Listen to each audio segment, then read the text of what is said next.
Muy buenas tardes, mi nombre es Chávez Mejía Luis Héctor y soy alumno de la Facultad de Ingeniería de la Universidad Nacional Autónoma de México. En este video veremos la deducción de las ecuaciones del método de Runge-Kutta de cuarto orden. Antes de empezar con la deducción de las ecuaciones, es necesario conocer algunos antecedentes. Antes de que existieran los métodos Runge-Kutta, existían otros dos métodos numéricos para encontrar la solución a una ecuación diferencial. Uno de estos métodos es el método de Taylor, con el cual se intenta hacer una aproximación polinómica a la solución, esto alrededor de un punto exacto. Una de las ventajas de este método es que tiene una convergencia muy rápida. Sin embargo, su principal complicación es que su implementación es demasiado complicada. El otro método es el método de Euler, que, a diferencia del método anterior, es sencillo de aplicar. Sin embargo, su convergencia es demasiado lenta. Debido a las desventajas de cada método, estos métodos no suelen ser utilizados para encontrar la solución de una ecuación diferencial.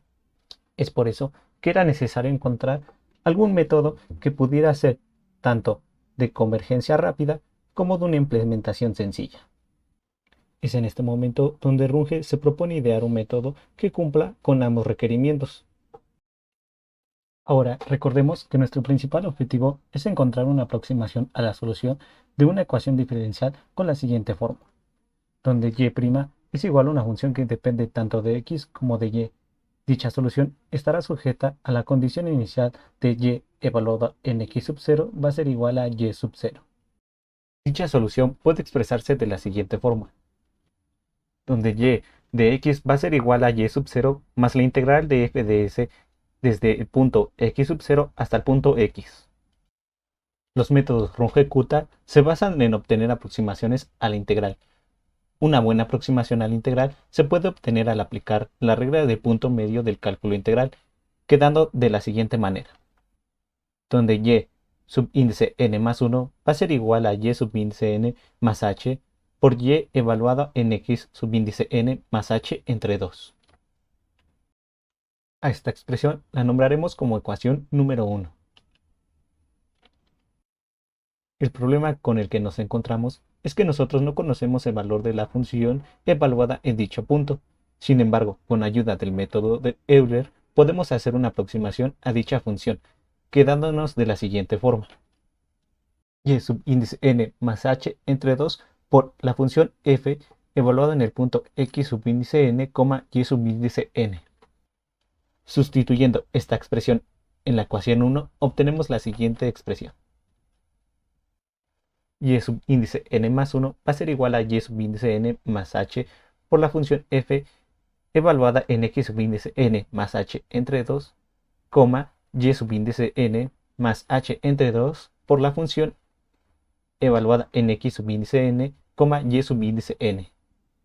Al generalizar esta fórmula con el objetivo de obtener algoritmos con orden de convergencia cada vez mayor, se permitió que a finales del siglo XIX se pudieran desarrollar los métodos conocidos como Runge-Kutta. Ahora pasaremos a explicar algunas definiciones. Se le conoce como un método Runge-Kutta de S etapas a un método de expresión siguiente. Y subíndice n más 1 es igual a y subíndice n más h por la sumatoria de b i por ki desde i igual a 1 hasta s. Esta suma no es nada más que un promedio ponderado de las pendientes en el intervalo de x subíndice n hasta x subíndice n más 1. Además, el término ki va a ser igual a f evaluada en x subíndice n más ci por h, y subíndice n más h por la sumatoria de a, i, j, kj desde j igual a 1 hasta s, con i siendo igual a 1 hasta s. Como podemos observar, los métodos Runge-Kutta tienen tres tipos diferentes de coeficientes, los cuales son AIJ, BI y CI. Dichos coeficientes suelen ser agrupados en el conocido tablero de Butcher, el cual tiene la siguiente forma. Cuando la matriz de los coeficientes A y J es una matriz triangular inferior estricta, se le conoce al método Runge-Kutta como explícito. En caso contrario, se le conocerá como un método Runge-Kutta implícito. Con todo esto en mente, ahora podremos ver los métodos Runge-Kutta de 4 etapas. La expresión general de los métodos Runge-Kutta de 4 etapas es la mostrada en pantalla. En base a esta expresión fue desarrollado el método Runge-Kutta de cuarto orden. Para llegar desde esta forma general hasta el conocido método Runge-Kutta de cuarto orden, es necesario determinar los valores de todos los coeficientes de A, B y C. Estos coeficientes se pueden determinar al igualar la ecuación y subíndice n+1 con un polinomio de Taylor de cuarto grado. Esto nos dará como resultado un sistema de 11 ecuaciones con 13 incógnitas. La tabla de Butcher de nuestro método quedará de la siguiente manera. Para reducir nuestro grado de error, es necesario aplicar la siguiente condición, donde CJ va a ser igual a la suma de A, J, K, desde K igual a 1 hasta J menos 1. Gracias a esta condición, nuestro sistema original de 11 ecuaciones quedará reducido a solo un sistema de 8 ecuaciones. Al resolver este sistema de ecuaciones, obtenemos como solución la siguiente tabla de Butcher. Al sustituir los valores en nuestra forma general de los métodos de Runge-Kutta de cuarto orden, obtenemos lo siguiente. Esta forma no es nada más que nuestro método Runge-Kutta de cuarto orden, con lo cual hemos logrado deducir las ecuaciones del método de Runge-Kutta de cuarto orden. Ahora resolvamos un problema de aplicación con el método de Runge-Kutta de cuarto orden. Dado el siguiente circuito RC, se desea calcular el voltaje en el capacitor en el instante t igual a 0.6 segundos, teniendo en cuenta que R es igual a 100 kiloohmios, C es igual a 3.3 microfaradios y E es igual a 12 volts, con la condición inicial de que B evaluado en el t igual a 0 sea igual a 0 voltios. Hay que tener en cuenta que un circuito RC en serie está representado con la siguiente ecuación. Despejando la derivada de V de C respecto de t, obtenemos esta ecuación.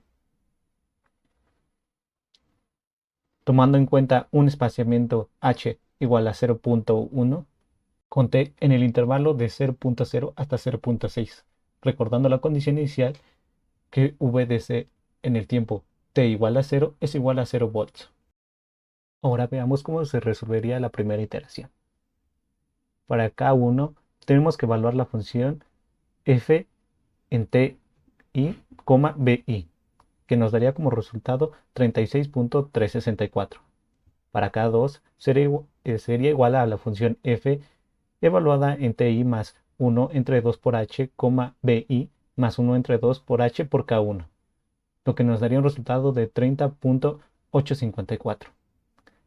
Para K3 sería igual a f evaluado en ti más 1 entre 2 por h, bi más 1 entre 2 por h por K2, lo que nos daría un resultado de 31.689.